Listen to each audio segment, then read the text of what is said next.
My name's Gerald Knight. I'm with Knight Real Estate and Appraisal Company. And I've been here in Auburn for about 13 years, but I've been appraising all over the state of Alabama for about 23 years. I've also got a real estate broker's license. My main function with my company is appraising residential properties here in Auburn, Alabama.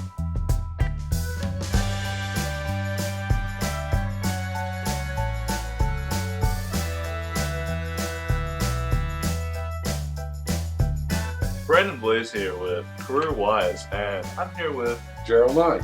And what do you do? I'm a real estate broker and a real estate appraiser. How long have you been doing that? Well, I've been a broker for 30 years, and then I got into appraising about 23 years ago. Do you enjoy it? Oh, it's very, very challenging.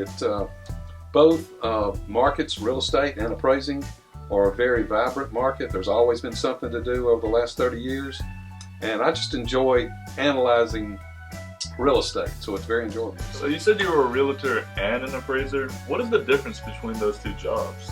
Well, there's quite a bit of difference. In real estate, being a broker, you help other people buy and sell property. Where a real estate appraiser, you actually go and help them determine what the value of their house is. That's the basic difference. What education would you recommend for this job? Well, to be a real estate broker, you really don't have to have a college degree, but to be an appraiser, they've just changed the rules where you have to have a 4-year degree to become a certified appraiser. How would you describe the current job market? In our area, we have a lot of people moving to the Auburn, Lee County area, so our job market is actually growing. And how much would someone expect to make being an appraiser? Well, it really depends on your skill level, how much work and time you want to put into your career, but some people can make somewhere around $40,000 a year, and if you're very skilled and dynamic, you can make over $75,000.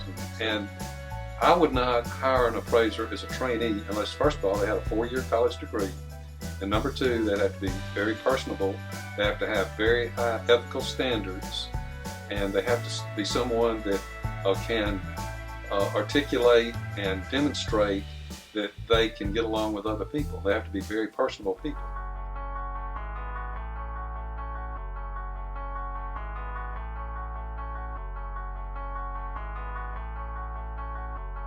This is a Ryan Little production. What is your first impression when you come up to a house like this? Well, I look at this house and I think about what it would primarily take me to measure the house. I need to walk around the entire house to figure out how I'm actually going to draw it and put it on paper.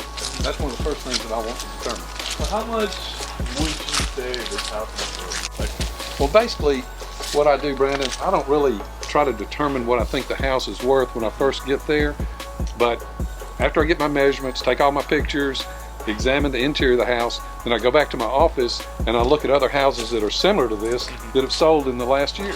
And what is the first step we should do to get started? Well, let me show you this. We want to take the tape and measure the house first. We'll show you how we do that. All right. I typically start in the corner. When we come down, we measure this side here to where the steps are, and that is 26 feet. And then I start my drawing from that. So you would just continue doing this around the house until you get the perimeter? That's correct. Do you take into account the height, or is that more of they just care about the perimeter? The heated and cool square footage is what I try to calculate. All right. Why are appraisals done? Like, what is the point? There are several reasons why an appraisal is done. I'd say the number one reason is refinancing. Right now we get a lot of refinancing requests, and a bank will want to loan money on this house. So they need to know how much it would sell for on the open market. So they'll hire an appraiser to go in and determine how much the value of that house and how much it's worth. Another reason that people want to know what a house is worth, like if I was going to buy this house and I'm going to get a loan on it, I need to know what it's worth so that the bank will loan me the money to buy the house.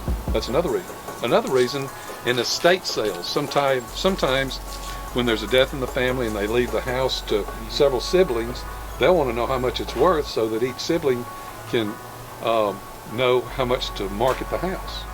So you're 23 years of experience. Do you know of any cases where maybe a certain case makes the house go down in value? Yes, there's several things that can cause decrease in value. One could be that an apartment complex was built right next to your house. That could actually reduce the value of your house, depending on the situation. Another thing, I know of one time a house caught on fire, and they came in and rebuilt the whole house, but it created astigmatism because the house had been on fire before, and that just creates a loss in value in the market. What about the good? Like, what could increase the value of a home?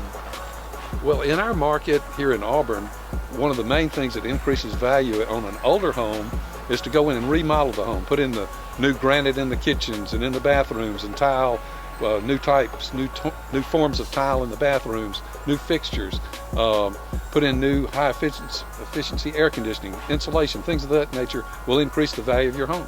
This is Brandon Blaise with Career Wise, and stay wise. Career Quest USA.